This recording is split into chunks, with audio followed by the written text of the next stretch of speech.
I just thought I wanted to learn a bit more about plants and nature. I wasn't particularly a nature person. I went on a course and we learned all about medicinal plants and flowers. I was writing loads of notes, but then it was the mushrooms. Every time they got me, and I went on that same course for years, and it was always back to the mushrooms. I'm like, okay, this is my thing. Suddenly I'm making connections, because to find mushrooms and to understand what they are, you have to learn certain trees. I know the trees in this environment now, just on a subconscious level, I can tell by the canopy. And then with the trees, I've learned about birdsong, so suddenly I've got this beautiful connection with nature. And fungi is my main driver. Wherever whatever I'm doing, I'm thinking about fungi, especially at this time of year, because they're all around us. There are so many avenues of pleasure with fungi. The shapes, the smells, the colours, textures, names. In an environment like this, there are loads of different fungi fruit bodies. And that's what's beautiful, right? This whole little treasure hunt, no matter where you head through, and we're finding that today already as we start to walk through the woods. We're just finding all these different shapes and sizes of fruit bodies. I know because of just where we are in the season, the kind of fungi we might find, but there's loads of overlap, and ultimately it's endless. They can look really different as the fruit bodies. So here we've got loads of fungal action, taking out this log, again recycling it, like soil magicians. They are turning that back down. That wood would live there forevermore if it weren't for fungi. They do such an important job in the woods like this.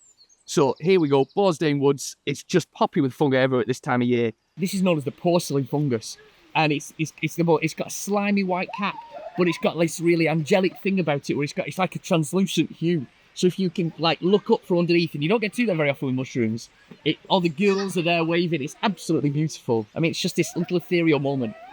It's a lovely, lovely fungus. This is a really woody, hard, solid, but this is a fungus too, right? And it's recycling this huge, massive log down. It's called the artist bracket. On the underside, you've got a beautiful pale surface you can actually scratch into with a stick, and people do mushroom art on the undersides of these. But I've just noticed now under here is a really cool mushroom. This is one that's grown in association with trees, presumably this beech tree. And this is something called the brown rolling. And it's got a kind of this, it looks like pinched pastry, like a pie crust edge. And it's actually safe to touch all fungi. You just must never ingest anything. Don't be putting anything in mouths. And if we've got little kiddies, keep thinking about bacteria. Silverleaf fungus, that's called. That beautiful pink hue. That gorgeous lilac. No fungi, no forests. No forests, no future. They are crucial to our survival because they're attached to everything green. The fungus is living all the time just underneath the soil surface, and they're making sure that the trees grow healthily. They're making sure that these leaves decay. Also, we're up to here in leaves every day. If it weren't for the recyclers doing their job and taking out old dead wood, the world would choke. And then, of course, they provide our plants and our food. And then on a very personal level, which is what I'd love to share about the most, I just think it's brilliant for well-being. They're an amazing reason to enjoy stepping out of the house. I will find new fungi every year till the day I die. And I think that is such a blessing. What a beautiful thought that is. And if you put yourselves out there, you get your radar on and think about fungi, they will come. All these connections and these knock-on effects are just marvellous for feeling good. We're here today to have a look at some mushrooms and take some spore prints from them.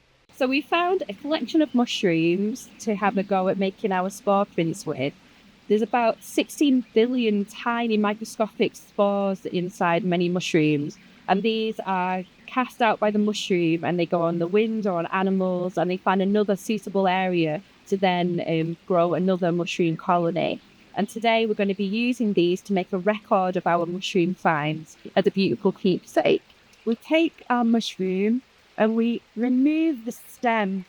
So there's big chunky bits on this one. Put the cap of the mushroom down, face down onto the paper. So if you imagine the gills have got all those spores inside, and they're going to gently drop onto the paper. Now this we're going to need to leave for about 2 or 3 hours, or even overnight if possible. We put them in some plastic containers so that we can put a lid on the top of them, and that'll stop them from drying out. And it's a bit of magic really, because you don't really know what you're going to get. So these are a few of the prints that we've left overnight from another foraging session. And you can see this one's got a really kind of cosmic quality to it. And this one has just left a lovely kind of feathered, almost like eyelash effect. And these can then be cut out, collaged into a larger print. You can set them using hairspray.